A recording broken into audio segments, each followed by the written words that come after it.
चंबल के कुख्यात डकैत गुड्डा गुर्जर को मध्य प्रदेश की ग्वालियर पुलिस ने हाल ही में गिरफ्तार किया है। लेकिन गुड्डा के 22 साल तक बिहार में छिपे रहने की जो कहानी सामने आई है वो चौंकाने वाली है। 2020 तक डकैत गुड्डा पर 30,000 रुपए का इनाम था, लेकिन 2022 आते आते उसके अपराधों का ग्राफ इतना बढ़ गया कि इनाम बढ़ाकर 2 गुना यानी कि 60,000 रुपए हो गया। ताबड़तोड़ बढ़ते अपराधों को देखकर ये इनाम 1 लाख रुपए करने की सिफारिश भी की गई थी, लेकिन गुड्डा पुलिस के एक शॉर्ट एनकाउंटर में गिरफ्तार कर लिया गया। क्या वजह थी इनामी डकैत गुड्डा 22 साल तक पुलिस की गिरफ्त में नहीं आ सका? वजह थी गुड्डा का मोबाइल फोन, शराब और औरतों से दूरी बनाए रखना। जी हां, ये खुद गुड्डा ने पुलिस को बताया है। गुड्डा ने कहा कि पिछले कई साल से चंबल के डकैत पुलिस एनकाउंटर में मारे जा चुके हैं। कई ने आत्मसमर्पण कर दिया और जान बचाई। इसके पीछे सबसे बड़ा कारण था डकैतों की मोबाइल, शराब और औरतों में दिलचस्पी। इन 3 कमियों की वजह से पुलिस डाकुओं को आसानी से ढूंढ लेती है। लोग इनसे जुड़े डाकुओं की जानकारी भी पुलिस तक पहुंच जाते हैं।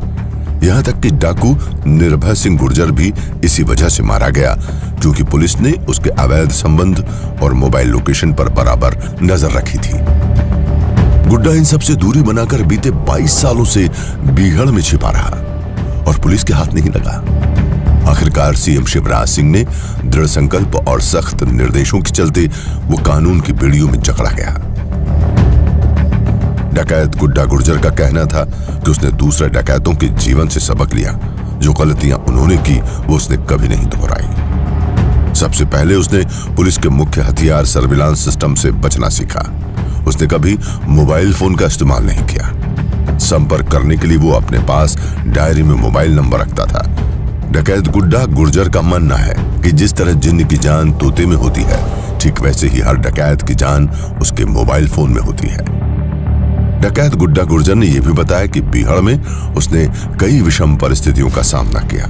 4 दिनों तक भूखा भी रहा, क्योंकि वो किसी पर भरोसा नहीं करता था। जब भी कोई उसके लिए खाना लाता तो पहले वो उसे ही खिलाता, इसके बाद ही वो उसी थाली में खुद खाना खाता था। सुरक्षा के तौर पर वो अपने पास 2 लोडेड बंदूकें रखता था। डकैत गुड्डा गुर्जर ने भी बताया कि वो अपनी गैंग में किसी को स्थायी नहीं रखता था। गुड्डा के अपराध में कदम रखने की कहानी भी अलग है। बात 21 साल पुरानी 2001 की है। मुरैना ग्वालियर रोड पर जड़ेरुआ औद्योगिक पार्क के पीछे बसा एक छोटा सा गांव है लोहगढ़। 24-25 जनवरी की रात गुड्डा गुर्जर गांव में पहुंचा और उसने 19 साल के परशुराम के सिर में गोली मार दी। इस हत्या के बाद परशुराम का परिवार इतना टूट गया कि उसने गांव ही छोड़ दिया। साल 2002 में नूराबाद थाने में पहली बार फरार गुड्डा गुर्जर के खिलाफ पुलिस केस बना। इसके बाद डकैती, अपहरण, फिरौती और लूट जैसे कई अपराध उसके नाम दर्ज होते गए। गुड्डा हाल ही में उस वक्त चर्चा में आया था जब उसने चांचुल गांव को खाली करने का फरमान सुनाते हुए लोगों को धमकाया था। उसके बढ़ते टेरर की वजह से मध्य प्रदेश के मुख्यमंत्री शिवराज सिंह चौहान ने पुलिस अफसरों से कहा कि डकैत गुड्डा गुर्जर की वजह से प्रदेश की छवि खराब हो रही है, उसका तुरंत सफाया करो। सीएम के आदेश के बाद मुरैना और श्योपुर जिलों की पुलिस एक्शन में आई और पुलिस फोर्स उसकी तलाश में बिहड़ों में उतर गई। आज गुड्डा गुर्जर पर 5 हत्या के प्रयास सहित 28 से 30 डकैती के मामले भी दर्ज हैं। वो धोवनी गांव में फायरिंग कर लोगों को डराकर 500 रुपए टेरर टैक्स मांगने लगा था। फिरौती मिलने पर उसका हौसला बढ़ता गया और एक दिन ऐसा आया कि उसने क्रशर मालिकों से 10 लाख रुपए तक की डिमांड कर दी। गुड्डा ने ग्वालियर के चिनोर में व्यापारियों से टेरर टैक्स की मांग की। उसने व्यापारियों से 25-25 हजार रुपए की मांग डाक के जरिए चिट्ठी भेजकर की थी। डाकू गुड्डा गुर्जर को पकड़ने की कहानी भी दिलचस्प है। गुड्डा के सर्च ऑपरेशन को लीड कर रहे एएसपी क्राइम राजेश दंडौतिया के मुताबिक 9 नवंबर 2022 को पुलिस को पता लगा कि गुड्डा बसोटा के पास किसी राजेंद्र गुर्जर की हत्या करने आया था। पुलिस के लिए यही सही मौका था। पुलिस को डकैत गुड्डा गुर्जर की मूवमेंट की लोकेशन ग्वालियर से करीब 50 किलोमीटर दूर घाटी गांव भंवरपुरा में मिली थी। पुलिस टीम चुनिंदा 14 अफसर के साथ घाटी गांव के पास बसोटा के जंगल में पहुंची। शाम का वक्त था, हल्का अंधेरा होने लगा था।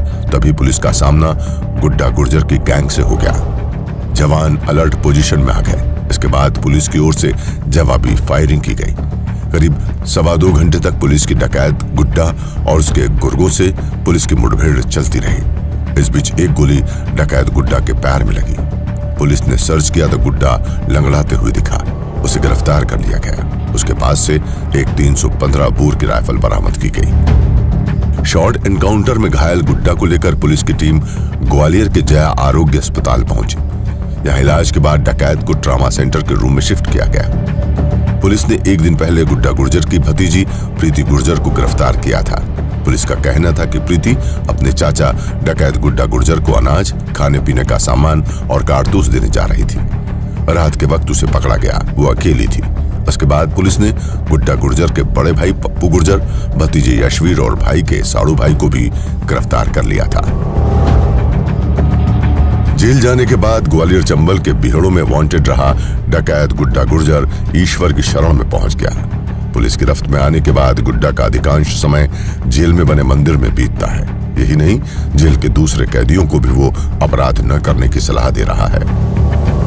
जेल में 2 सप्ताह गुजारने के बाद मुरैना के जौरा पुलिस ने डकैत गुड्डा को रिमांड पर लिया है। गुड्डा गुर्जर लंबे समय तक ग्वालियर, शिवपुरी और श्योपुर में अपराध करता रहा।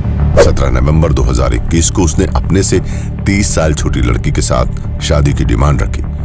जनवरी 2020 की रात सुमावली थाना क्षेत्र में अंबिकेश्वर मंदिर के पास सड़क निर्माण का काम चल रहा था। वहां मजदूरों पर गुड्डा की गैंग ने धावा बोल दिया। 9 मजदूरों का अपहरण कर उन्हें पीटते हुए जंगल में ले गए। डकैत बिस्तर तक छीनकर भाग गए थे। जिन मजदूरों का अपहरण किया उनके कपड़े उतरवा लिए गए और चड्डी बनियान में वापस भेज दिया गया। जाते जाते गुड्डा एक पर्ची थमा गया था जिस पर लिखा था, पटियावाली की जय, 3 लाख रुपए ठेकेदार जब दे देगा तभी काम शुरू करें।